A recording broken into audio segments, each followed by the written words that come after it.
ونستغفره ونعوذ بالله من شرور أنفسنا ومن سيئات أعمالنا من يهده الله فلا مضل له ومن يضلل فلا هادي له أشهد أن لا إله إلا الله وحده لا شريك له وأشهد أن محمدا عبده ورسوله لا نبي بعد أما بعد يا أيها الذين آمنوا اتقوا الله حق تقاته ولا تموتن إلا وأنتم مسلمون يا أيها الناس اتقوا ربكم الذي خلقكم من نفس واحدة وخلق منها زوجها وبث منهما رجالا كثيرا ونساء واتقوا الله الذي تساءلون به والأرحام إن الله كان عليكم رقيبا يا أيها الذين آمنوا اتقوا الله وقولوا قولا سديدا يصلح لكم أعمالكم ويغفر لكم ذنوبكم ومن يطع الله ورسوله فقد فاز فوزا عظيما. Ikhwatul Islam, saudaraku muslimin, para tetamu Allah rahimani wa rahimakumullah. Alhamdulillah, Allah Subhanahu wa taala kembali memberikan kemudahan kepada kita bersama untuk berjumpa di dalam Masjid Rasulullah sallallahu alaihi wasallam dalam rangka meningkatkan iman dan takwa kepada Allah Subhanahu wa taala. Karena memang di antara salah satu nama kota Madinah adalah Darul Iman.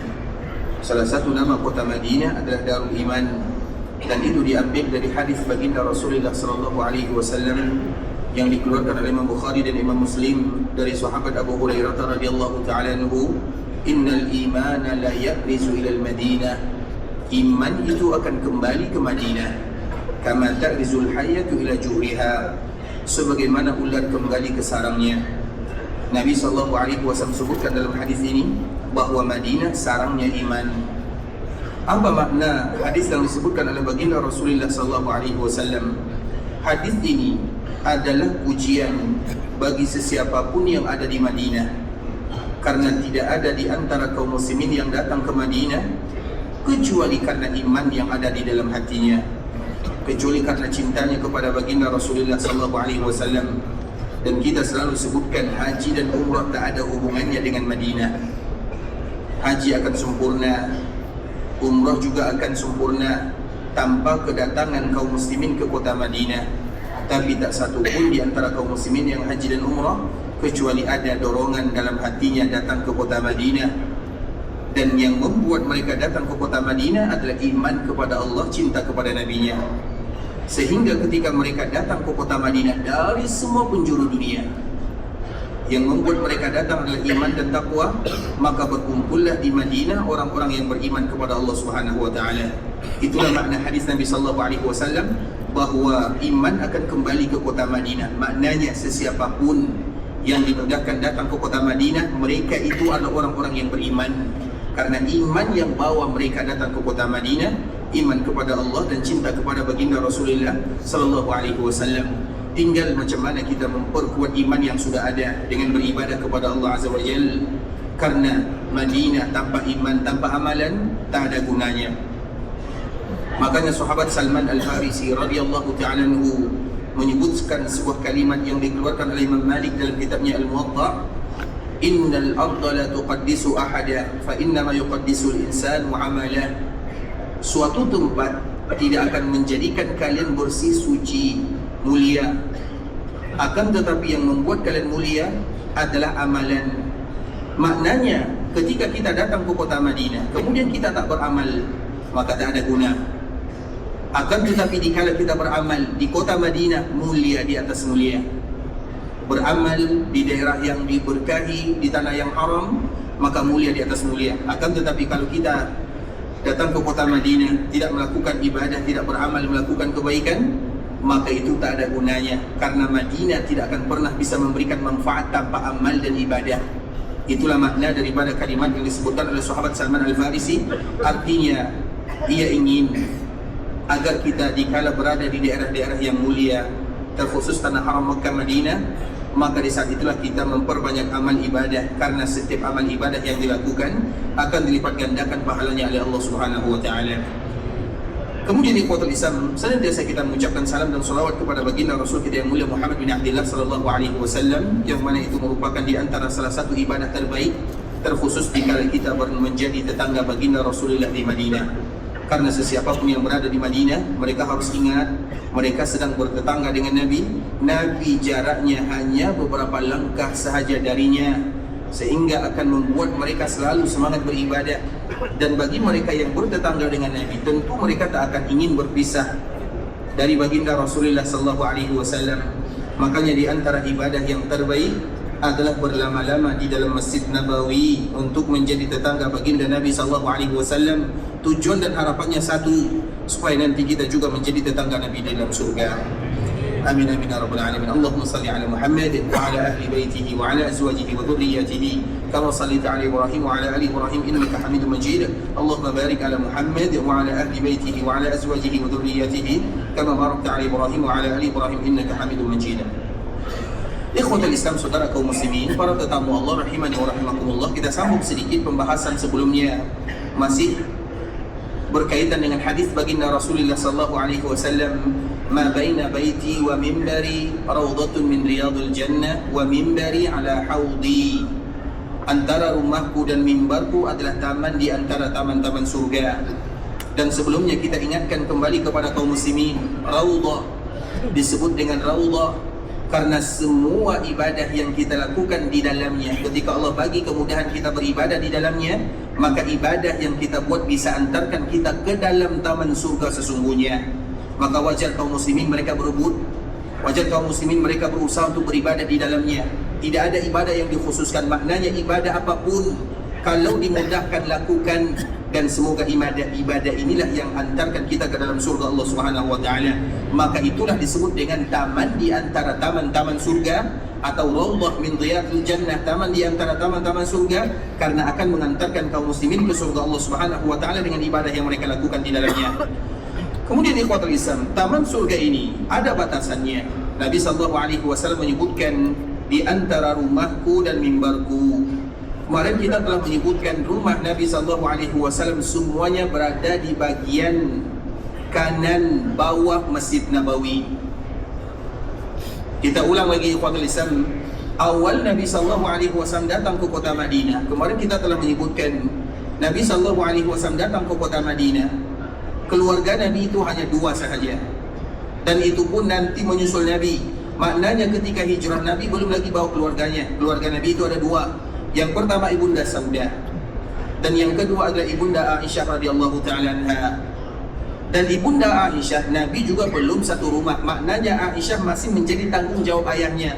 Artinya keluarga Nabi hanya satu orang sahaja, yaitu Ibunda Saudah radhiyallahu taala anha. Karena Nabi sallallahu alaihi wasallam menikah dengan Ibunda Khadijah 25 tahun lamanya. Tidak ada wanita lain dalam kehidupan Nabi sallallahu alaihi wasallam. Kemudian Nabi menikah lagi dengan Ibunda Saudah 3 tahun lamanya. Juga tak ada wanita lain dalam kehidupan baginda Rasulullah sallallahu alaihi wasallam. Nabi menikah lebih dari 1 dikala Nabi baru berada di kota Madinah. Kemudian tahun kedua dan tahun berikutnya itu baru Nabi sallallahu alaihi wasallam kawin dengan istri-istri yang lain. Terlepas daripada itu semua, maknanya ketika Nabi berada di kota Madinah, Nabi belum lagi punya rumah. Akan tetapi yang pertama kali dibangun oleh Nabi adalah masjid. Makanya kita selalu tanya kepada kaum muslimin, membangun rumah, buat rumah, kita buat rumah tempat tinggal, apa hukumnya? Kita buat rumah sendiri, apa hukum buat rumah? Wajib atau rukun? Wajib atau rukun? Wajib ya? Kalau wajib, yang tak punya rumah berdosa. Kan wajib? Berarti tak wajib tak pula rukun, boleh-boleh sahaja. Yang ada rezeki sila bangun rumah, yang tak ada rezeki tinggal rumah orang lain, tak ada masalah. Tapi bangun rumah Allah apa hukumnya? Bangun rumah Allah apa hukumnya? Bukan wajib ikhwatul Islam. Wajib itu masih boleh ditinggalkan. Berarti lebih atas lagi. Lebih atas lagi. Macam mana di daerah kaum muslimin tak ada rumah Allah Azza wa Jalla? Rumah Allah itu ikhwatul Islam sesuatu asas. Makanya awal Nabi datang ke Madinah, Quba yang pertama. Nabi datang ke sini, langsung dibangun Masjid Nabawi. Nabi belum lagi punya rumah.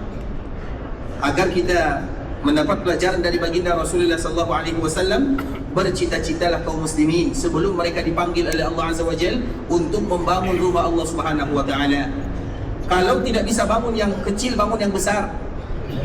Maknanya ikhwatul Islam itu merupakan di antara sesuatu yang harus dilakukan oleh kaum muslimin. Karena kaum muslimin tak boleh meninggal kecuali tinggalkan salah satu di antara yang 7. Yang pertama, anak yang saleh. Ingat Nabi sebutkan anak yang saleh. Anak siapapun, anak kamu, anak orang lain, kalau ia saleh gara-gara kamu, maka itu anak kamu namanya. Karena banyak orang yang tak punya anak. Banyak juga orang punya anak tapi tak saleh anaknya. Sehingga dalam hadis ini qadisam waladin salihin yad'ulah, anak yang saleh yang doakan dirinya, anak siapapun, anak dia, anak saudaranya, anak saudarinya, anak kaum muslimin, kalau anak itu saleh ikhwatul Islam karena dia, maka itu anak dia namanya. Kemudian anak ini doakan dirinya, maka itu bermanfaat. Maka disebut dengan anak yang saleh yang mendoakan dirinya. Paham sampai di sini ikhwatul Islam? Karena Nabi sebutkan waladin saleh, anak yang saleh. Waladin itu bahasa dalam bahasa Arab itu nakirah. Di dalam bahasa Arab nakirah itu tandanya biasanya tak guna alif lam. Nabi SAW tidak menyebutkan al-walad, tapi Nabi sebutkan walad. Berbeza antara al-walad dengan walad. Kalau pakai alif lam itu anaknya anak kamu, maknanya anak kamu. Tapi kalau al-walad, anak siapa saja. Nah, Nabi sebutkan di sini waladin saleh, tak guna alif lam. Artinya anak siapa saja. Itu yang pertama. Kemudian yang kedua ikhwatul Islam, sedekah jariyah. Kemudian yang ketiga, ilmu yang bermanfaat. Kalau ia punya ilmu, bagi ilmunya. Kalau tak punya ilmu, bagi orang yang punya ilmu. Contoh misalnya dia tak punya ilmu, tapi ada orang yang berilmu, dia bagi, sebarkan ilmunya, kitabnya dibelikan, menyebarkan ilmu namanya. Kemudian yang keempat, masjid. Masjid yang dibangun. Kemudian yang kelima, Al-Quran yang diwakafkan. Kemudian yang keenam, air yang disedekahkan. Kemudian yang ketujuh, sungai yang dialirkan atau kurma yang ditanam. Sila pilih salah satu di antara yang tujuh ini. Maknanya jangan wafat kecuali ada salah satunya pada diri kita. Kalau bisa semuanya sila, alhamdulillah itu karunia dari Allah Azza wa Jalla. Tapi kalau harus memilih salah satunya, maka sila pilih. Maknanya itulah amalan yang akan kita bawa bersua dengan Allah Subhanahu wa taala nantinya. Maka disebut dengan amalan idza mata ibnu adam inqata amalu illa min salas. Apabila anak Adam meninggal, maka terputus amalannya, salah satunya adalah masjid. Makanya Nabi SAW betul-betul bina dari awal datang ke Madinah masjid Quba dan Masjid Nabawi. Sehingga Quba dan Masjid Nabawi itu ada kesamaannya. Yang pertama, sama-sama Allah yang perintahkan untuk bangun. Yang kedua, yang bangunnya, yang binanya adalah baginda Nabi dan para sahabatnya. Yang ketiga, sama-sama disebutkan oleh Allah dalam Al-Quran, la masjidun ussisa 'ala taqwa, masjid yang dibangun, dibina berlandaskan iman dan takwa. Maknanya ikhwatul Islam, pondasi dasar, tapak dasar daripada Masjid Nabawi dan Masjid Quba adalah takwa dan iman kepada Allah Subhanahu wa taala. Kemudian yang keempat, sesiapapun yang beribadah di dua masjid ini sama-sama dapat pahala lebih dari yang lain. Kemudian yang kelima, bahwa Allah Subhanahu wa taala juga memuji penduduknya. Itu adalah di antara kesamaan Quba dan Masjid Nabawi. Siapa yang bisa ulang, angkat tangan? Apa kesamaan Quba dan Masjid Nabawi? Kalau tak dapat kita tutup. Sama-sama diperintah oleh Allah. Baik. Kita dahulukan yang tua, sila. Yang pertama, sama-sama Allah yang perintahkan membangun. Yang kedua, Nabi yang bina, Nabi yang bangun dan para sahabat. Yang ketiga, fondasinya, tapaknya iman dan takwa. Yang keempat, dia ada 6 atau 7 tadi? 5. Penduduknya dipuji. Yang kelima, satu lagi, keutamaannya, Masya Allah. Alhamdulillah, sehat selalu Pak ya, Masya Allah. Itu merupakan di antara kesamaan antara Quba dengan Masjid Nabawi. Sama-sama mendapatkan, di Quba dapat pahala umrah, di sini dapat pahala lebih dari 1000. Penduduk Quba itu dipuji oleh Allah Subhanahu wa taala. Apa kata Rasulullah, apa kata Allah Subhanahu wa taala? Fihi rijal yuhibbuna an yatatahharu. Di Quba itu ada orang-orang yang suka mensucikan dirinya. Makna daripada suka mensucikan diri itu terbagi dua. Membersihkan diri secara zahir, bersih. Kemudian mensucikan diri secara batin. Itu yang dimiliki oleh orang-orang Quba. Membersihkan diri secara zahir, karena mereka dulu ada namanya istijmar, ada namanya istinja. Istinja itu ikhwah, istijmar itu ikhwah Islam menggunakan jamar. Jamar itu bahasa kitanya batu. Dulu kan di Madinah, di Arab, di tanah ini air itu sedikit ikhwatul Islam, sehingga diizinkan untuk istijmar. Nah, sedangkan orang-orang Kuba menggabungkan antara istijmar dengan istinja, berhati-hati dalam bersuci. Itu keutamaan orang-orang yang ada di Kuba secara zahir. Karena biasanya ikhwatul Islam yang paling banyak menyebabkan seseorang diazab di dalam barzakh adalah tidak berhati-hati dalam bersuci. Baik itu dikala dia buang air kecil, buang air besar, hajatnya, atau dalam berwuduk itu sendiri. Dan itu dimiliki oleh orang-orang Kuba. Orang yang tidak berhati-hati dalam bersuci ikhwatul Islam, maka itu bisa bahaya. Nabi SAW pernah menyebutkan dikala ia lewat di dua perkuburan, apa kata Nabi SAW? Innahuma liyu'adzaban. Mereka berdua ini sedang diazab, dan alasannya bukan karena sesuatu yang berat. Yang satu karena namimah, yang satu karena tak berhati-hati dalam bersuci. Begitu juga dalam masalah berwuduk. Sebesar ini saja, kalau ada anggota wuduk tak dibasuh, maka solat tak diterima. Sebesar ini saja. Nabi SAW pernah melihat ada seseorang sahabat yang berwuduk, kemudian di bawah kakinya, di tumitnya ada sebesar ini yang belum kena air. Apa kata baginda Rasulullah SAW? Wailul lil aqabi minan nar. Celaka bagi tumit-tumit yang akan dicampakkan oleh Allah ke dalam api neraka. Padahal hanya sebesar logam sahaja. Makanya itu bukan perkara main-main, dan itu dimiliki oleh penduduk Kuba. Makanya wudhu, bersuci mesti dijaga-jaga. Dan salah satu yang paling banyak menyebabkan seseorang masuk ke dalam atau diazab di alam barzakh itu karena tidak berhati-hati dalam bersuci, dalam berwudhu. Karena alam barzakh itu ikhwatul Islam, ada salah satu hadis baginda Rasulullah SAW, di antara kebanyakan yang menyebabkan orang diazab di alam barzakh, yang pertama masalah tadi, tak berhati-hati dalam bersuci dan berwudhu. Yang kedua, meninggalkan salat berjamaah. Yang ketiga, riba. Yang keempat, berdusta. Yang kelima, berzina. Masih banyak lagi yang lain. Kita sebutkan salah satu hadis dari ikhwatul Islam. Baginda Rasulullah SAW pernah menyebutkan ketika beliau bersama malaikat Jibril melakukan peristiwa Isra dan Mi'raj, banyak yang Nabi nampak dalam perjalanannya.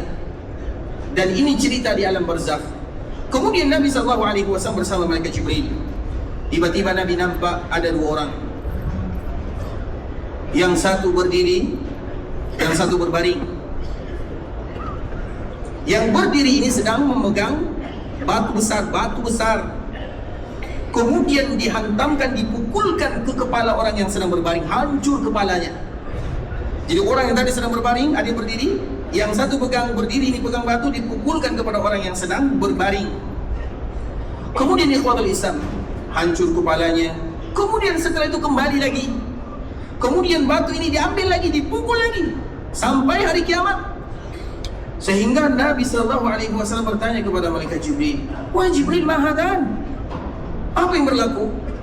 Apa kata Jibril? Intalik, berangkat, jangan risaukan, jangan hiraukan, berangkat. Jibril tak jawab. Kemudian ikhwatul Islam, Nabi lanjut perjalanan.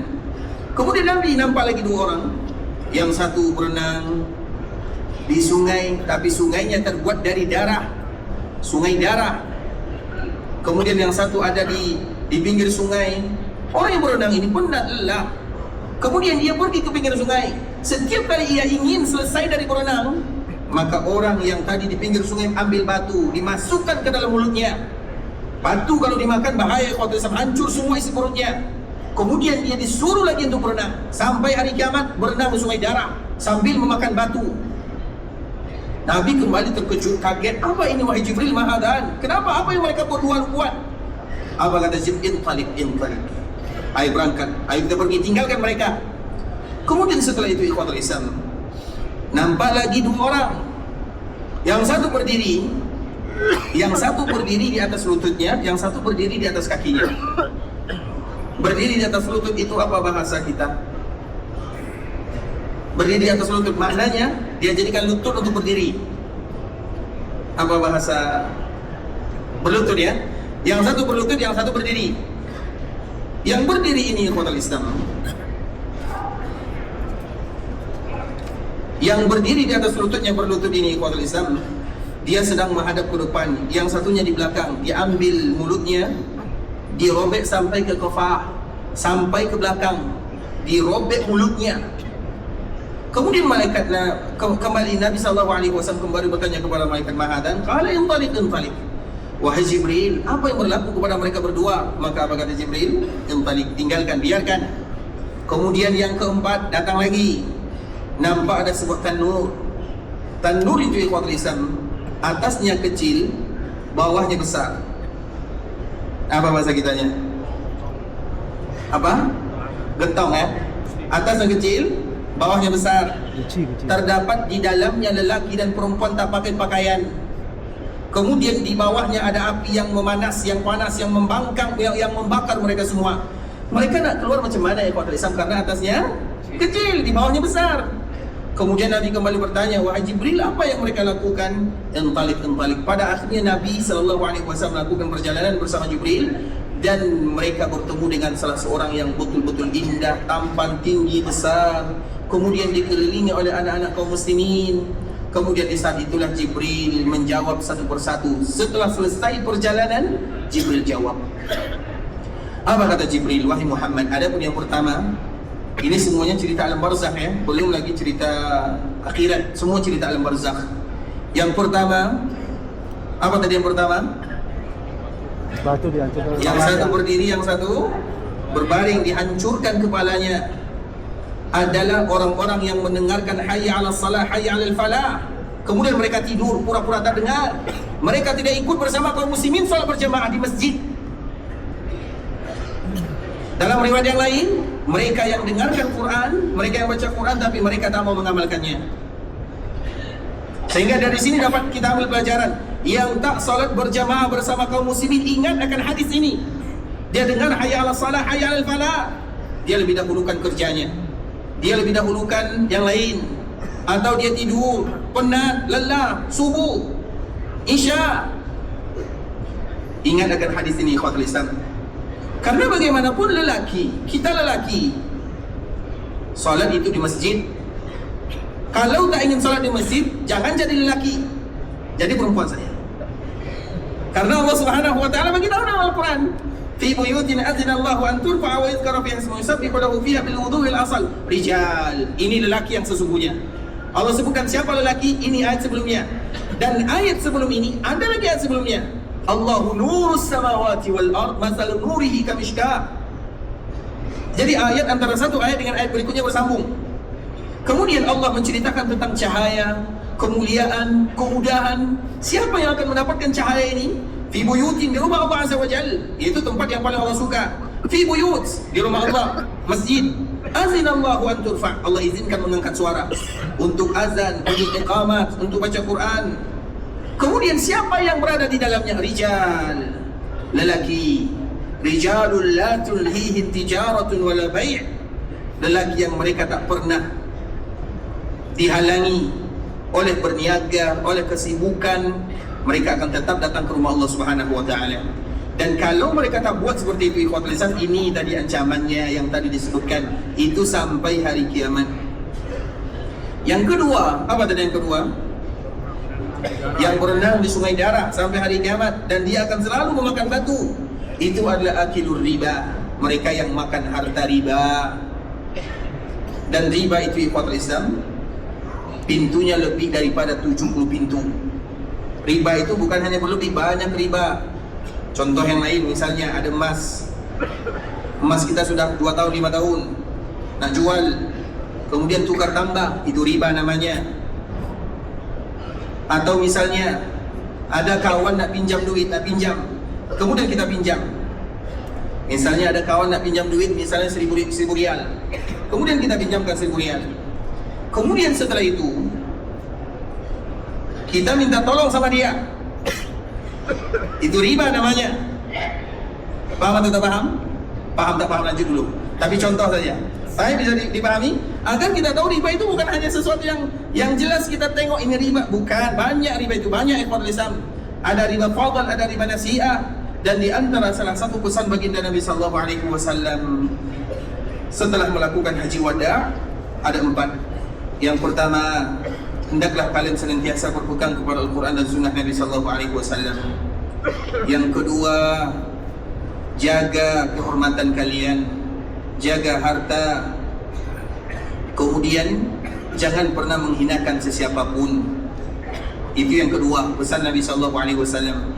Pesan Nabi yang ketiga adalah berbuat baiklah terhadap istri. Itu pesan baginda Rasulullah Sallallahu Alaihi Wasallam. Jadi ada beberapa pesan Nabi Sallallahu Alaihi Wasallam sebelum selesai melaksanakan ibadah haji. Inilah salah satu wasiatnya. Kemudian yang keempat, jangan bahwa riba semuanya dihapus dalam Islam, tidak ada lagi riba. Jadi empat ini merupakan wasiat baginda Rasulullah Sallallahu Alaihi Wasallam setelah menunaikan haji wada pada tahun ke-10 Hijriah. Salah satunya adalah riba. Dan riba itu ikhwatul Islam seperti tadi di alam barzakh, itu yang dia dapatkan. Kemudian yang ketiga apa tadi? Yang ketiga, orang yang dirobek mulutnya itu adalah mereka yang berdusta sehingga kedustaannya sampai ke ujung dunia. Dan sekarang terbukti media sosial, kalau kita berbohong semua orang baca di dunia. Itulah bukti daripada hadis baginda Rasulullah Sallallahu Alaihi Wasallam. Kemudian yang keempat yang tadi dibakar tak bisa keluar itu adalah zina, mereka yang berzina. Padahal Allah Subhanahu Wa Taala telah berikan yang halal, tapi mereka tetap cari yang haram. Maka itulah yang tadi akan disebutkan oleh baginda yang disebutkan oleh baginda Rasulullah Sallallahu Alaihi Wasallam. Kemudian yang terakhir, orang yang dijumpakan oleh Nabi Sallallahu Alaihi Wasallam bersamanya adalah anak-anak kaum muslimin.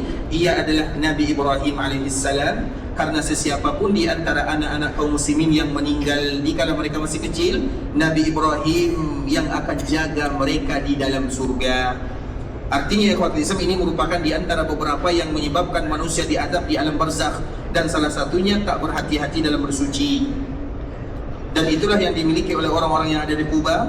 Mereka berjaga-jaga dalam bersuci secara zahir. Begitu juga ikhwatul Islam secara batin. Orang-orang Kuba adalah mereka adalah orang-orang yang selalu membersihkan dirinya. Dan untuk membersihkan diri ada dua. Yang pertama, selalu salat duha. Selalu salat duha.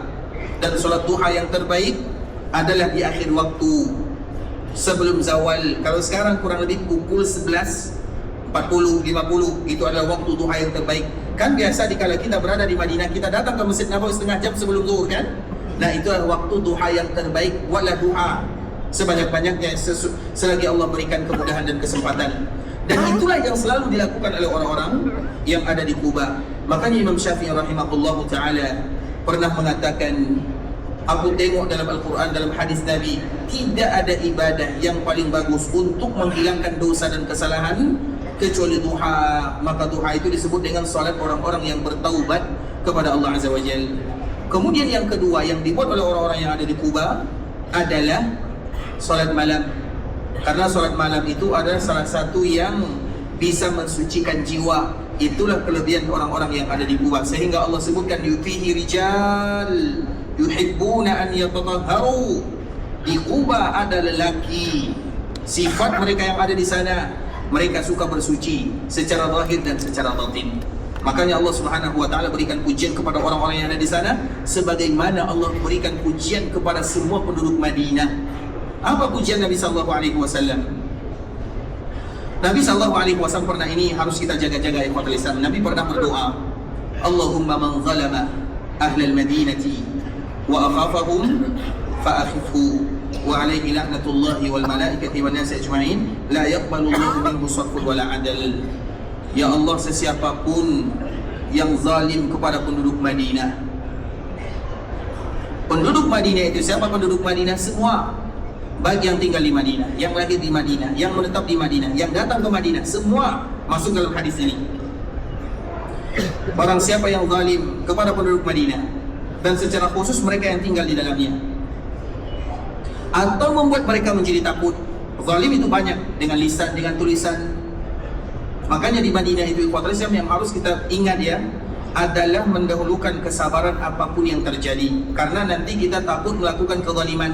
Zalim dengan lisan, zalim dengan tangan, zalim dengan penglihatan, zalim dengan pendengaran, itu semua bagian daripada kezaliman. Zalim dengan lisan, zalim dengan tulisan, semua bagian daripada zalim. wa akhafahum, atau membuat mereka menjadi takut, fa akhifhu. Ancamannya ada 3. Yang pertama, ya Allah buat mereka menjadi takut, risau hidupnya, tak tenang jiwanya. Kemudian yang kedua, fa alaihi la'natullahi wal malaikati wan nas ajma'in, untuknya laknat dari Allah, malaikat dan semua manusia. Yang ketiga, la yaqbalullahu minhu sarfun wala adl, Allah tak terima amal ibadahnya. Makanya dikala kita berada di kampung Nabi, ketika menjadi tetangga Nabi, banyak-banyaklah bermuamalah dengan Allah. Jangan banyak bermuamalah dengan manusia, karena banyak bermuamalah dengan manusia dikhawatirkan nanti kita melakukan kezaliman. Maknanya ikhwatul Islam, kedatangan kita di sini untuk beribadah kepada Allah. Kenapa demikian? Tentu kita bertanya, kenapa tak boleh zalim? Zalim itu haram di mana saja, tak boleh dimanapun zalim, tapi dikhususkan di Madinah. Di Madinah secara khusus. Kenapa demikian? Karena di Madinah yang banyak di dalamnya ada keturunan Nabi sallallahu alaihi wasallam. Yang banyak di dalamnya adalah keturunan Muhajirin. Yang banyak di dalamnya adalah keturunan Ansar. Yang banyak di dalamnya adalah keturunan sahabat. Dan kita tak tahu siapa di antara mereka yang keturunan Nabi, keturunan Muhajirin, keturunan Ansar, kita tak tahu. Karena memang di antara salah satu penduduk Madinah ini, ikhwatul Islam, banyak mereka yang keturunan Nabi ya. Tapi tidak ada perbezaan mana keturunan Nabi, mana yang bukan keturunan Nabi. Karena di antara salah satu sifat keturunan Nabi, mereka akan sembunyikan bahwa mereka menjadi keturunan Nabi. Karena itu kemuliaan dan nikmat dari Allah Azza wa Jalla. Keturunan itu taufik dari Allah. Kalau boleh pilih, kita ingin menjadi keturunan Nabi, kalau boleh pilih. Tapi itu bukan pilihan, takdir ketentuan dari Allah Azza wa Jalla. Dan takdir ketentuan dari Allah, kewajibannya adalah untuk dinikmati, dihargai, disimpan. Salah satunya adalah mereka menjaganya. Karena perhatikan baik-baik, karena kalau sekiranya kira-kira keturunan Nabi buat salah atau tidak? Buat salah atau tidak? Pasti. Bukan buat pasti, selagi namanya manusia pasti buat salah. Paham sampai di sini? Kira-kira kalau nanti mereka buat salah dan ada orang yang tahu kalau mereka buat salah dan orang tahu kalau ia keturunan Nabi, kira-kira orang yang marah sama dia apa yang dia katakan? Kamu kan keturunan Nabi, kenapa buat seperti ini? Paham? Kita selalu analogikan contoh. Ada 2 orang anak. Satu anak ustaz, satu anak anak pedagang. Satu anak ustaz, satu anak ulama, satu anak pedagang. Mereka sama-sama sekolah di satu tempat, dan mereka sama-sama buat salah. Kira-kira yang dimarahi ini anak siapa nih kira-kira? Kenapa anak ustaz? Ayahmu kan ustaz, ayahmu kan ulama, kenapa kamu buat ini? Kan seperti itu. Kalau anak ustaz saja berat, anak ulama berat, apalagi anak keturunan. Makanya di antara salah satu sifatnya sembunyikan, untuk menjaga nama baginda Rasulullah sallallahu alaihi wasallam. Kalau kita zalim, mana tahu yang kita zalim itu keturunan Nabi. Kalau bukan mereka ikhwatul Islam, berarti keturunan Muhajirin. Kalau bukan mereka juga berarti keturunan Ansar. Kalau bukan juga mereka berarti keturunan sahabat. Kalau juga bukan mereka ikhwatul Islam, berarti orang-orang yang ingin tinggal di kota Madinah. Dan orang-orang yang tinggal di kota Madinah adalah tetangga Nabi sallallahu alaihi wasallam. Berarti kita sedang menyakiti tetangga Nabi sallallahu alaihi wasallam. Paham sampai di sini? Makanya Nabi sallallahu alaihi wasallam berdoa, dan ini untuk kita bersama agar kita tahu dikala kita berada di kota Madinah, kita mesti jaga-jaga supaya kita tak dapat doa Nabi sallallahu alaihi wasallam. Allahumma man zalama ahlal Madinah, ya Allah, sesiapapun yang zalim terhadap penduduk Madinah. Yang zalim itu banyak macamnya. Zalim itu maknanya meletakkan sesuatu bukan pada tempatnya, zalim namanya. Zalim dengan ucapan, dengan tulisan. Apapun yang terjadi dikala kita berada di kota Madinah, jangan pernah memberikan tanggapan yang buruk. Kita di sini sedang beribadah ya Islam. Karena dalam ibadah ini tak senang, apalagi safar. Safar itu, as-safaru qit'atun minal azab. Safar itu bagian daripada azab. Tidur tak nyenyak, makan tak kenyang, apalagi itu kan safar kan? Tak ada yang selesai ikhwatul Islam. Sulit, rumit, susah, lelah, penat. Itu safar namanya. Sehingga dikala kita safar ini ikhwat Islam, maka yang harus kita dahulukan adalah bagaimana kita melakukan sesuatu yang bisa memberikan manfaat. Doa kita dikabulkan. Apalagi dikala kita berada di tanah haram, kalau kebaikan kita banyak diberikan pahala, dosa kita juga diberikan ancaman yang tidak ringan. Dan salah satunya adalah zalim dikala kita berada di kota Madinah. Apapun yang terjadi, contoh misalnya makanan tak pas, tempat agak jauh, kemudian banyak kita jumpakan, anggap itu bagian daripada beribadah kepada Allah Subhanahu wa taala. Karena nanti kalau kita mengeluarkan kata-kata yang tak bagus, kita takut melakukan kezaliman terhadap mereka yang menjadi tetangga baginda Rasulullah sallallahu alaihi wasallam. Insyaallah paham sampai di sini ya. Baik. Kita kembalikan ke tajuk ikhwatul Islam bahwa itu adalah di antara persamaan antara Quba dengan Masjid Nabawi, sama-sama diberikan pujian penduduknya, sebagaimana sesiapapun yang beribadah di dalamnya diberikan keutamaan yang luar biasa. Nah, baginda Rasulullah sallallahu alaihi wasallam dikala sampai di kota Madinah, Nabi sallallahu alaihi wasallam yang pertama kali Nabi bangun adalah masjid, dan Masjid Nabawi kiblat pertama adalah ke Baitul Maqdis. Kemudian Nabi buat rumah di bagian kanan Masjid Nabawi, di bagian kanan bawah. Ini Masjid Nabawi, kiblatnya di sana. Nabi buat rumah di sini, berarti di sini bagian kanan Masjid Nabawi. Kemudian sampai 16 bulan lamanya, 17 bulan, 16 bulan kurang lebih. Pada saat itulah kiblat berpindah kepada Ka'bah Al-Musyarrafah, sehingga rumah yang tadinya berada di bagian kanan bawah menjadi bagian kiri atas. Maka rumah istri Nabi semuanya bagian kiri Masjid Nabawi, padahal asal mulanya bagian kanan bawah. Paham ya Pak Islam? Jadi Nabi SAW buat rumah itu awal mulanya kanan, di bawah masjid. Kemudian karena kiblat berputar 180 derajat, maka rumah yang tadi menjadi kanan bawah menjadi atas kiri. Maka semua istri Nabi rumahnya di bagian kiri Masjid Nabawi. Bahkan ibunda, bahkan Fatimah radhiyallahu taala anha, rumahnya juga di sini. Satu-satunya yang rumahnya tidak di bagian kiri ada dua. Yang pertama Maria, kemarin kita ceritakan Maria. Rumahnya dekat Awali. Awali itu adalah dekat dengan Quba. Kemudian yang kedua adalah ibunda Hafsah. Ia ada bagian depan Masjid Nabawi. Itu rumah dia. Sedangkan semuanya adalah di bagian kiri Masjid Nabawi. Nah, Nabi SAW menyebutkan, ma baina baiti wa mimbari raudhatun min riyadil jannah. Antara rumahku dan mimbarku adalah taman di antara taman-taman surga. Rumah Nabi itu banyak, ada 8 di sini, 1 di sana, atau ada 9 di sini, 1 di sana. 9 ini ikhwatul Islam, 9 ini Nabi menyebutkan antara rumahku. Berarti rumah yang mana? Rumah yang mana? Rumah semua. Karena ini, kalau kita tahu rumah yang mana, itu tanda daripada raudhah. Itu tanda raudhah. Karena lebar raudhah, kita akan tahu berapa lebar raudhah kalau kita tahu rumah yang mana. Makanya Nabi sebutkan antara mimbar dan rumah, antara rumah dan mimbar, antara ini, itu namanya panjangnya. Kemudian lebarnya, berapa lebar raudhah ikhwatul Islam? Lebarnya, bagaimana kita tahu lebarnya? Tergantung rumah keluarga Nabi SAW. Makanya itu merupakan, kita membahas rumah Nabi ini karena kita membahas tajuk tentang masalah raudhah, agar kita tahu berapa panjang lebar raudhah. Karena nanti kalau sekiranya kita berada di raudhah, ternyata tak bagian daripada raudhah, maka kita terdapat keutamaan yang disebutkan oleh baginda Rasulullah SAW. Contoh misalnya, apabila sekarang kita tengok ada mimbar Nabi SAW, mimbar itu bukan mimbar Nabi. Mimbar Nabi tak ada di dunia, habis.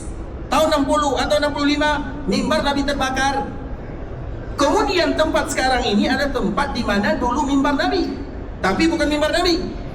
Lokasinya, daerahnya, tempatnya sama dengan tempat mimbar baginda Nabi SAW.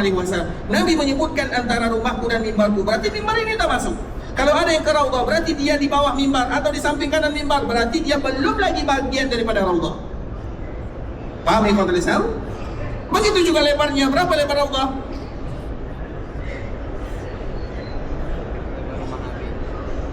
Selebar rumah Nabi SAW.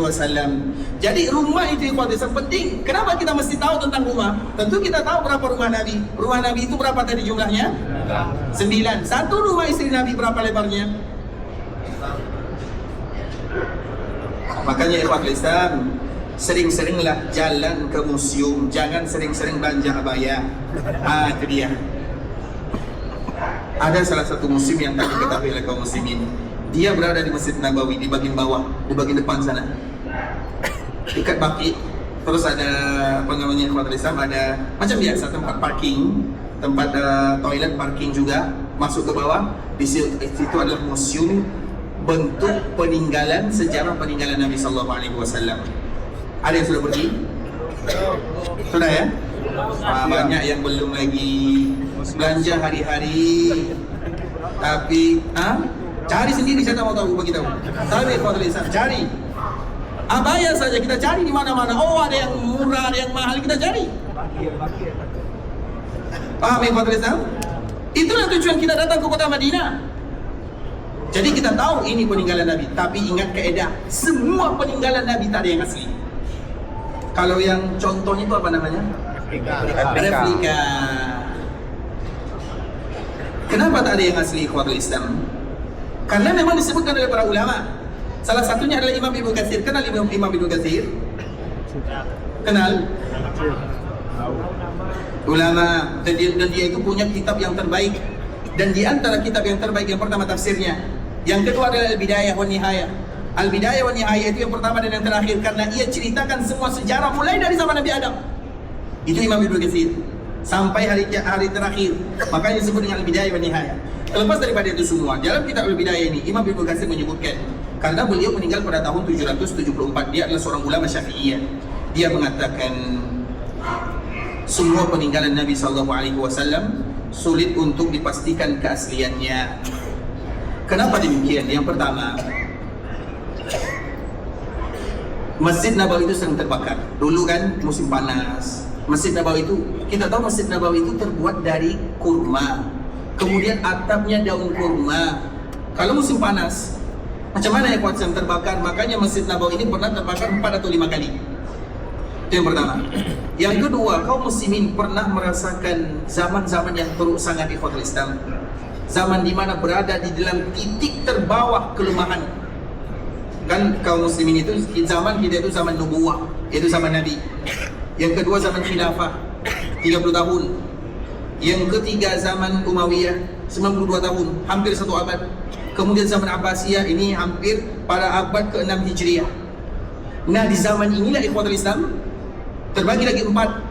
Kaum muslimin itu betul-betul diserang oleh semua kaum muslimin, sehingga semua peninggalan Nabi pada tahun ini hilang semuanya. Bisa jadi diambil, bisa jadi hilang. Kemudian setelah itu zaman Mamalik namanya. Kemudian setelah itu baru zaman Turki Utsmani namanya. Kemudian setelah itu baru seperti yang kita rasakan sekarang ini. Ada negara ini, ada negara itu, ada negara ini. Itu proses kaum muslimin atau proses sejarah kaum muslimin secara singkat. Dan yang paling teruk itu ikhwat Islam ketika zaman Abbasiyah. Di akhir Abbasiyah itu terbagi lagi 4. Kaum muslimin itu pernah dikepung, bahkan pernah banjir darah ikhwatul Islam. Kasihan kalau kita tengok sejarah. Sehingga banyak peninggalan Nabi SAW yang tidak ada lagi. Yang ada itu hanya replikanya. Ini loh contoh peninggalan Nabi. Dulu ada di bagian kanan Masjid Nabawi ini ada peninggalan Turki Utsmani, ada museum di sana. Itu juga replika. Di bawah Masjid Nabawi itu juga replika. Ini contoh rambut Nabi, ini contoh baju Nabi, ini contoh ini. Karena kalau sekiranya ada yang asli, kita bersyukur kepada Allah.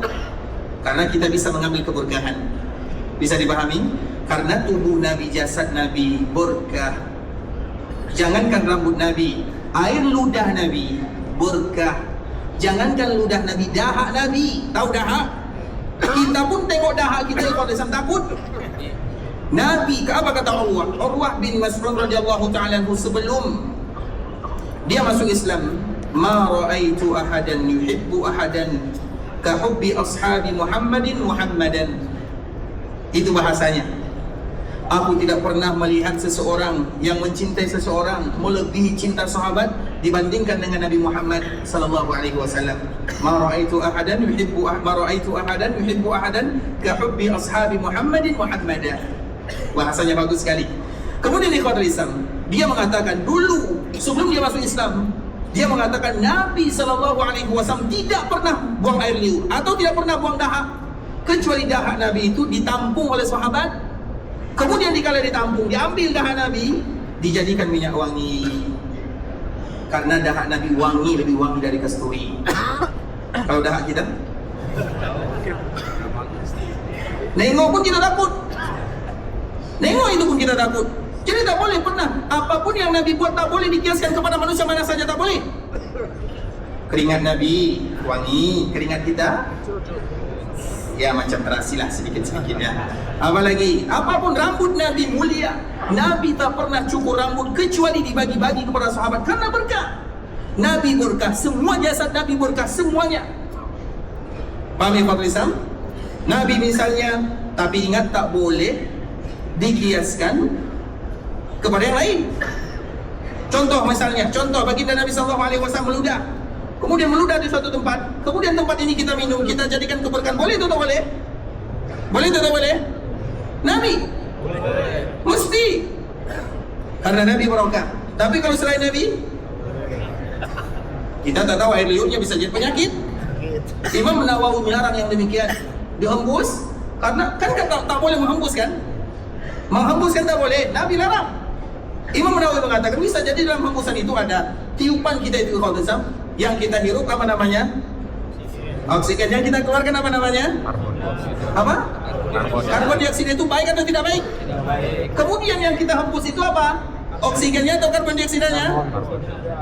Untuk Nabi oke, tapi untuk selain Nabi jangan buat-buat.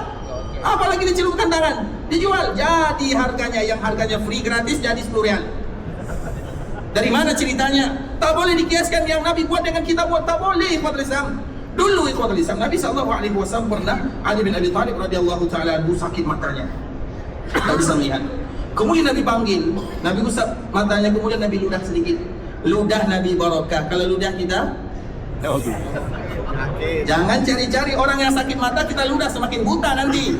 Artinya ikhwatul Islam tak boleh dikiaskan apa yang Nabi buat dengan Nabi barokah, Nabi mulia. Sedangkan kita berharap supaya mendapatkan keberkahan. Paham sampai di sini?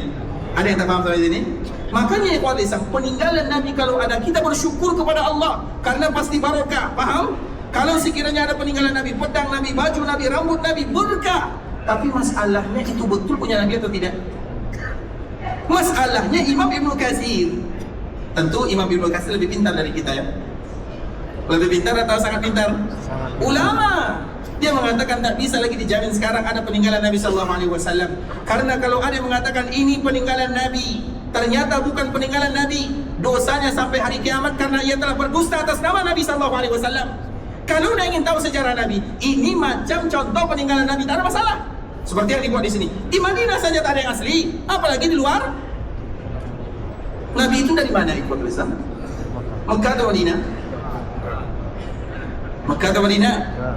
Kan selalu kita kata Nabi itu berasal dari Mekah dan Madinah. Nenek Nabi itu berada di sini, orang Madinah asli, namanya Salma. Kita kan selalu ceritakan agar kita tahu Nabi itu berasal dari mana. Nabi itu namanya Muhammad sallallahu alaihi wasallam, ayahnya Abdullah, kakeknya Syaibah, bukan Abdul Muttalib. Syaibah, kakeknya lagi Hashim. Hashim ini orang Mekah. Kemudian dia pergi berdagang macam yang lain, orang-orang Quraisy. Sampai di Madinah, dia kawin dengan orang Madinah. Wanita yang ia kawini namanya adalah Salma. Dari pernikahan ini dia pergi melanjutkan perdagangan, dia meninggal. Ceritanya sama dengan cerita ayah Nabi SAW. Cerita kakek Nabi yang bernama Hashim ini sama dengan ayah Nabi Abdullah. Ia menikah, kemudian setelah menikah berdagang, kemudian di perdagangan dia meninggal. Kan itu sejarah Nabi. Begitu juga sejarah kakek Nabi Hashim. Dia berdagang, kemudian kawin dengan penduduk Madinah, kemudian lanjut perdagangannya, meninggal. Dari perkawinan ini lahir hamil. Maka dari Salma ini lahirlah salah seorang anak yang bernama Syaibah. Syaibah ini ayahnya Hashim. Biasanya kalau ayahnya Hashim pemimpin, maka anaknya juga bisa mewariskan kepemimpinan ayahnya. Kemudian ikhwatul Islam, Hashim ini dia punya saudara namanya Muttalib. Hashim ini punya saudara namanya Muttalib. Muttalib ini kerjanya jual beli budak. Kemudian ketika ia dengar ternyata saudaranya kawin di Madinah, kemudian punya anak, maka dia cari. Kalau ia cari ikhwatul Islam, dia jumpakan Syaibah, kemudian minta izin kepada keluarga di Madinah, kepada ibunya, boleh tak saya bawa anak ini ke Mekah untuk mewarisi ayahnya, kepemimpinan ayahnya. Maka dibawa ke Mekah. Sampai di Mekah orang-orang anggap itu budaknya, karena ia biasa jual beli budak. Maka dipanggilnya Abdul Muttalib. Paham sampai di sini ya? Jadi namanya siapa? Syaibah. Gelarnya Abdul Muttalib, itu paman dia. Abdul itu maknanya budak, budak paman dia. Abdul Muttalib dikala sampai ke Mekah diam saja, pada akhirnya terkenal Abdul Muttalib. Kemudian ikhwatul Islam, berarti kakek Nabi berasal dari mana? Madinah. Kemudian lahir dari Abdul Muttalib ini siapa? Abdullah, salah satunya. Abdullah meninggal di mana?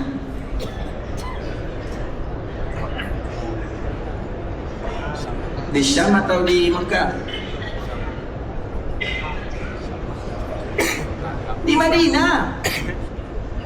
Bukankah Nabi ketika berumur 6 tahun Nabi datang ke Madinah? Apa guna Nabi datang ke Madinah? Untuk berziarah ke, bukan makam, perkuburan. Perkuburan ayahnya. Makam lain dengan perkuburan. Paham ya Pak Islam? Makam itu artinya tempat berdiri. Makam Ibrahim, tempat berdiri Nabi Ibrahim. Makam, nampak kita kemarin di Ka'bah makam Ibrahim? Itu kubur atau tempat berdiri? Jadi jangan sebut-sebut makam, sebut perkuburan. Kemudian ikhwatul Islam, Nabi datang di umur 6 tahun, Nabi datang ke kota Madinah untuk berkunjung ke perkuburan ayahnya. Di mana ayah Nabi dikuburkan? Di Madinah di mana? Nanti cari sendiri, karena saya juga tidak tahu. Tadi ikhwatul Islam, kemudian Nabi pulang. Dikala pulang ayah ibu Nabi meninggal di Abuah. Kan seperti itu sejarahnya. Sehingga ikhwatul Islam, ayah Nabi kenapa dia berada di Madinah? Tentu kita bertanya, kenapa dia berada di Madinah? Karena neneknya di sini. Tahu siapa nama neneknya? Salma. Sehingga Nabi waktu jadi Madinah itu punya sejarah lama dengan baginda Rasulullah SAW. Sehingga ketika Nabi, kenapa di antara salah satu yang membuat penduduk Madinah itu mereka dengan senang mudah masuk dalam agama Islam? Apa salah satu sebabnya? Turunan Madinah. Karena di sini keluarga nenek Nabi SAW, akhwal namanya. Sehingga Nabi SAW awal mula datang ke kota Madinah, Nabi tinggal bersama akhwalnya. Akhwal itu maknanya saudara-saudara daripada perempuan, saudara-saudara ibu. Itu akhwal namanya. Sehingga mereka punya hubungan nasab dengan Nabi SAW. Mereka yang bantu Nabi, mereka yang tolong Nabi. Berarti Nabi dari Mekah atau Madinah? Dua-duanya. Kan Nabi lahir di Mekah kan? Tapi nasab Nabi ada di Madinah. Paham sampai di sini Ikhwatul Islam? Artinya Allah pilihkan Madinah untuk baginda Rasulullah SAW sudah punya cerita lama. Dan salah satunya apa yang tadi telah kita sebutkan. Tapi Ikhwatul Islam, jadi peninggalan Nabi paling banyak itu di Madinah. Tapi di Madinah tak ada lagi yang asli. Karena memang sudah habis Ikhwatul Islam. Kalau ada yang asli, maka kita bersyukur kepada Allah. Kalau ada misalnya rambut Nabi yang asli, kita bersyukur karena kita akan ambil keberkahan darinya. Kalau ada baju Nabi yang asli yang dulu dipegang Nabi, apapun benda-benda yang itu punya Nabi, maka kita bersyukur kepada Allah. Tapi kalau tak asli, yang mengatakan asli tanggung jawab. Dan tanggung jawabnya sederhana di Ikhwatul Islam. Contoh misalnya, ini adalah baju Nabi. Kita bertanya, apa alasan ini baju Nabi? Ini gamis Nabi. Apa alasannya? Oh, ini saya dapatkan dari sini, saya dapatkan dari sini, saya dapatkan dari sini, sampai saya dapatkan dari baginda Nabi SAW. Senang kan? Contoh, ini rambut Nabi. Dari mana tahu ini rambut Nabi SAW? Tentu kita tanya dari mana? Oh, ini ambilnya dari sini, dari sini, dari sini, dari sini, dari sini, dari Fulan bin Fulan bin Fulan. Kalau ada yang asli, alhamdulillah kita bersyukur kepada Allah. Tapi harus tanggung jawab apa bukti asli. Karena kalau tidak asli, kita katakan asli, berarti kita sedang menyediakan tempat duduk dalam neraka. Kalau tak asli, bagi kita yang tak asli selesai, tak ada masalahnya. Paham ya Pak Islam? Kalau di Madinah, tak ada yang asli. Kalau di kita apa yang asli? Ada yang asli? Ada atau tak ada? Atau tak tahu? Makanya ya Pak Islam, kalau sekiranya ada, kita bersyukur. Kalau tak ada, kita jangan paksakan. Paham sampai di sini? Dan salah satunya adalah mimbar Nabi SAW. Mimbar Nabi ini adalah batasan daripada raudhah. Makanya Nabi sebutkan ma baina baiti wa mimbari raudhatun min riyadil jannah. antara rumahku, tadi kita sebutkan rumah Nabi SAW, rumah keluarga Nabi, bagian kiri Masjid Nabawi, wa mimbari, mimbar ini ikhwatul Islam, mimbar terbaik sepanjang masa.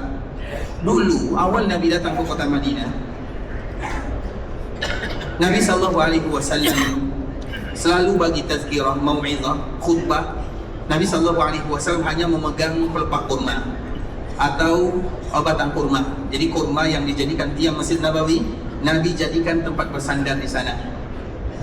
Karena memang di awal Nabi datang ke kota Madinah, Masjid Nabawi itu sederhana sangat di kota Islam.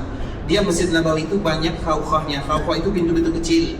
Pintu utama Masjid Nabawi 3, pintu Rahmah sampai sekarang masih ada. Pintu Jibril, kemudian ada lagi pintu yang bagian depan. Sisanya selebihnya namanya khawkhah. Khawkhah itu maknanya pintu-pintu kecil. Kan biasanya di masjid ada pintu utama, ada pintu kecil. Kemudian di kota Islam, dindingnya mungkin 1 meter lah kurang lebih. Maknanya itu ada dinding Masjid Nabawi dan dia tak ada atapnya. Atapnya hanya bagian depan dan bagian belakang sahaja. Bagian belakang untuk saudara-saudara kaum muslimin yang tak punya rumah di Madinah, yang disebut dengan Ashabus Suffah, 70 atau 80 orang datang ke Madinah. Mereka tak ada pakaian pun, tak ada ikhwatul Islam makanan.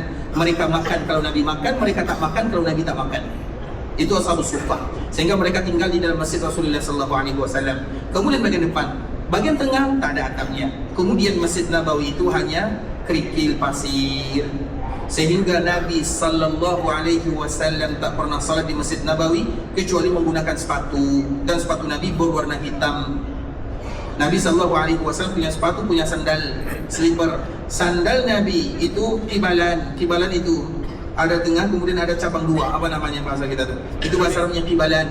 Itu sifat sandal Nabi. Sepatu Nabi itu dibagi sama orang lain, warnanya warna hitam. Nabi selalu salat menggunakan sepatu di dalam Masjid Nabawi. Kenapa demikian? Karena kalau musim panas, kalau musim sejuk sangat di kota Islam. Itu di Masjid Nabawi. Maka hukum asalnya salat itu menggunakan sepatu selama dijamin kebersihan dan kesuciannya. Itu yang dilakukan oleh baginda Rasulullah SAW dan semua para sahabat. Kemudian di kota Madinah ikhwatul Islam, setiap kali Nabi bagi tazkirah, maka Nabi memegang tiang pohon kurma yang masjid. Kemudian ada salah seorang wanita, ya Rasulullah, boleh tak aku buatkan untukmu mimbar? Itulah asal daripada mimbar. Jadi mimbar itu ikhwatul Islam, apa makna mimbar? Mimbar itu apa artinya? Podium. Podium itu mimbar. Apa makna podium? Apa makna mimbar? Mimbar itu artinya karena ada kekhususan mimbar Nabi. Sesiapapun yang dimudahkan berada di samping mimbar Nabi, jangan pernah berkata kecuali yang baik-baik saja. Ingat ikhwatul Islam, sesiapapun yang berada di sisi mimbar Nabi SAW, diam. Kalau tak berzikir atau baca Quran atau berdoa, jangan keluarkan kalimat. Main handphone pun jangan, nelpon apapun jangan buat. Karena ada kekhususan untuk mimbar baginda Rasulullah SAW. Kalau sekiranya nanti kita keluar kalimat-kalimat yang tak bagus, yang tak diridai oleh Allah Subhanahu Wa Taala. Mimbar itu maknanya ikhwatul Islam, tempat yang tinggi. Sehingga mimbar Nabi SAW ada 3 anak tangganya. Nah, ada wanita yang berasal dari Madinah, dia minta izin kepada Nabi, ya Rasulullah, aku ingin buat mimbar. Bolehkah aku buat mimbar? Maka Nabi mengatakan sila. Ada yang menyebutkan Nabi yang meminta, ada yang menyebutkan wanita ini yang menawarkan mimbar untuk baginda Rasulullah SAW. Kemudian pada akhirnya mimbar itu selesai, diantar ke Masjid Nabawi. Maka di saat itulah baginda Nabi mulai berkhutbah, bagi tazkirah, bagi ceramah di atas mimbar. Awal mula Nabi bagi khutbah ikhwatul Islam, maka di saat itulah para sahabat terkejut. Mereka mendengarkan ada bayi yang menangis. Tengok kanan kiri, tak ada bayi di sana. Ternyata yang menangis itu adalah pohon kurma yang tadi biasa dijadikan sandaran oleh baginda Rasulullah SAW. Menangis, semua para sahabat dengar kalau ia menangis. Tentu banyak pelajaran yang bisa kita ambil, bahwa yang bisa berbicara dan mengeluarkan suara bukan hanya manusia. Makhluk Allah selain manusia banyak yang bisa mengeluarkan suara. Yang bersuara itu bukan yang punya lisan saja, yang punya mulut saja banyak. Contoh misalnya, dulu ada kerikil, batu kerikil kecil. Nabi sebutkan di kota Mekah, kerikil ini selalu ucapkan Assalamualaikum ya Rasulullah, padahal Nabi belum lagi jadi Nabi. Tapi kerikil ini selalu mengucapkan salam kepada Nabi dan mengatakan keselamatan untukmu ya Rasulullah. Ia sebutkan bahawa engkau adalah Rasulullah, padahal ia adalah kerikil. Apa kata Nabi kepada sahabat yang ada di Madinah? Kalau kita pergi Mekah, aku sebutkan kepada kalian di mana kerikilnya. Itulah kerikil yang dulu bagi salam kepada Nabi sebelum Nabi jadi Rasul. Begitu juga perkataan para sahabat Nabi, kunna nasma'u tasbihat ta'am wa huwa yu'kal. Kami mendengar makanan bertasbih sedangkan dia dimakan. Maknanya sahabat makan, kemudian mereka mendengarkan tasbih makanan. Kalau kita nak makan nasi, kemudian mendengarkan suara apa yang berlaku? Kunna nasma'u tasbihat ta'am wa huwa yu'kal.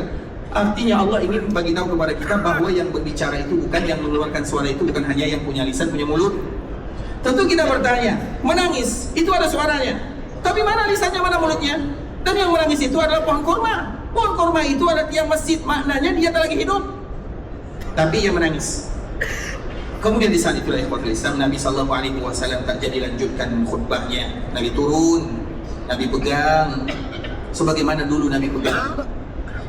Ketika Nabi pegang, maka dia mulai menangis sedikit-sedikit hilang.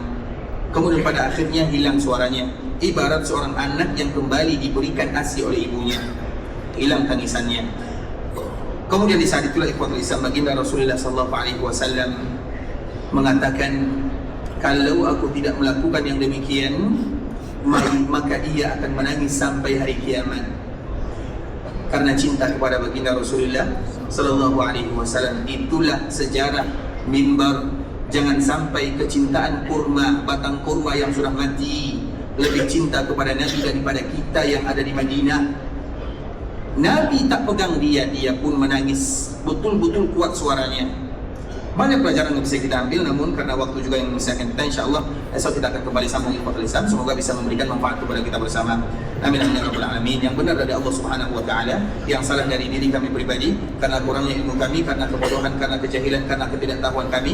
Kami mohon maaf kalau ada kata-kata yang salah, kalimat yang kurang tepat, bahasa yang kurang bagus, penyampaian yang kurang berkenan, kami mohon dimaafkan. Dan kita ingatkan kepada kaum muslimin, di antara ibadah yang terbaik di kota Madinah adalah belajar agama di dalam Masjid Rasulullah sallallahu alaihi wasallam. Walau yang kita dapat hanya satu ayat, satu hadis, karena Nabi sebutkan, man jaa masjidi hadza lam yatihi illa li khairin yata'allamuhu aw yu'allimuhu fa huwa bi manzilatil mujahid fi sabilillah. Sesiapa yang datang ke Masjid Nabawi untuk belajar kebaikan atau mengajarkan agama, satu ayat, satu hadis, maka ia sama dengan orang yang sedang berjihad di jalan Allah Azza wa Jalla. Dan semoga duduknya kita di sini terhitung sebagai orang yang berjihad di jalan Allah Subhanahu wa taala. Semoga dengannya Allah ampunkan dosa kita bersama. Allah ampunkan dosa ayah ibu kita, orang tua kita, saudara-saudari kita, keluarga kita, masyarakat kita, dan seluruh kaum muslimin. Kalau ada di antara kita yang sakit, ya Allah bagi kesehatan, kesembuhan. Kalau ada di antara kami yang mendapatkan musibah, berikan kelapangan dan kemudahan. Kalau ada di antara kami yang berhutang, berikan kemudahan untuk melunaskan hutang-hutangnya. Kalau ada di antara kami yang meninggal, maka ampunkan dosanya, lapangkan perkuburannya, jadikan perkuburannya taman di antara taman-taman surga. Terima amal ibadah kami, kabulkan doa-doa kami, jadikan umrah kami adalah umrah yang mabrurah, jadikan haji kami adalah haji yang mabrur, wa sa'yun mashkur wa dzambun maghfur. Kalau ada di antara kami yang ingin meninggalkan tanah haram Makkah Madinah, ingin pulang ke kampung halaman, mudahkan perjalanan kami, lancarkan urusan kami, kembalikan kami kepada keluarga yang ditinggalkan dalam keadaan sehat walafiat, berikan kesempatan, kesehatan, kemudian agar kami selalu kembali ke tanah haram Makkah dan Madinah. Berikan keberkahan dalam harta, dalam keluarga, dalam usaha, dalam anak dan keturunan. Berikan keikhlasan dalam ibadah, istiqamah dalam agama. Wafatkan kami semua dalam keadaan husnul khatimah. Amin amin ya rabbal alamin. Subhanakallahumma bihamdika asyhadu an la ilaha illa anta astaghfiruka wa atubu ilaik. Wa sallallahu wa sallim ala nabiyyina wa habibina wa khalilina wa sayyidina Muhammadin wa ala alihi wa sahbihi wa sallam tasliman katsiran. Assalamualaikum warahmatullahi wabarakatuh.